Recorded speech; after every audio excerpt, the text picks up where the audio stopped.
Open D minor hints. When fretting the open D minor chord, some beginners accidentally mute the fourth string with the middle finger.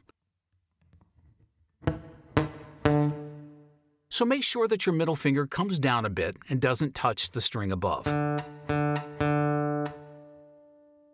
Also, be careful to not mute the first string with your ring finger. So, use the tip of your ring fingers to fret.